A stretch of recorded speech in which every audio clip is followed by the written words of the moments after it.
पदासाठी आणि याच्यासाठी भीक मागत असतील तर त्याच्यापेक्षा वाईट नाही.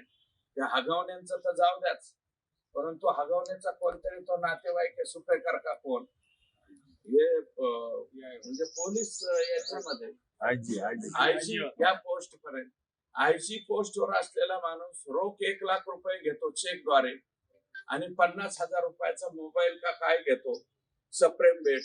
याच्यापेक्षा दुर्दैव कोणता आहे? आणि हे जे माननीय कोण आहेत ते सुपेकर, या सुपेकराबद्दल बऱ्याचशा तक्रारी माझ्याकडे सुद्धा आलेल्या आहेत. जेलमध्ये जे आरोपी आहेत त्यांना 300 कोटी रुपये आम्हाला दे म्हणण्याची सुद्धा एक गंभीर तक्रार याच सुपेकरांच्या विरोधात आहे. ज्या अर्थी तुम्ही नातेवाईकाच्या सुनकडनं पैसे मागता याचा अर्थ 100% तुम्ही फॉल्टी आहात. हे सुपेकर जरा आयजी या पोस्टवरचा माणूस सुद्धा मला फॉल्टी दिसतोय. याच्यामध्ये नैतिकता नावाची गोष्ट मला वाटतं काही राहिलेली नाही. नैतिकता खूप खाली ढासळत चालली.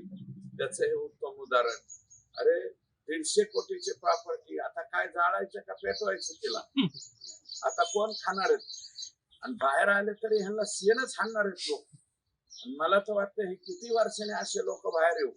समाजाने शेण आणि रेंदाण ती संघच ठेवायला पाहिजे.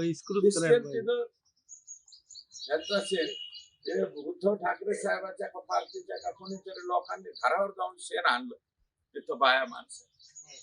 भारतीय जनता पार्टीच्या आणि शिवसेनेच्या एकनाथ शिंदे साहेबांनी यांनी तंबाटे हाणले. नुसते तंबाटे हाणून नाही जमलं पाहिजे, यांना आहे ना मोठमोठ्याने कवट हाणायला पाहिजे. तंबाट्याने काय व्हायचं नाही, कवटाने यांची डोके फुटतील असं. आणि एकदा कवाट जर पाठारात बसलं तर कवाट काय असतं हे त्यांना कळायला पाहिजे.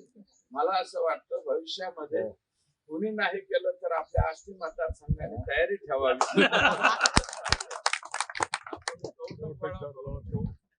आणि हे जर कधी जामिनावर सुटले यांच्या मागे 2-4 गाड्या आणि कवट आगावणे आणि सापडला तर सुपेकर. तर अशा पद्धतीने या लोकांना वागवलं पाहिजे. तेव्हा हे अन्याय जे करणारे लोक मानसिकता ही पैशा पाण्याच्या याच्यामध्ये थांबत नाही. अरे आमची गरिबी बरी ना, आमचे गरीब माणसं बरे ना, ज्यांच्याकडे कोटी नाहीत, लाखात नाहीत, हजारात, पण आम्ही सुखी आहोत, घरात सुखी आहोत, तर सुखीच त्या ठिकाणी राहिलं पाहिजे. तेव्हा मी अधिकच काही न बोलता माननीय मुंडे साहेबांच्या बद्दलचे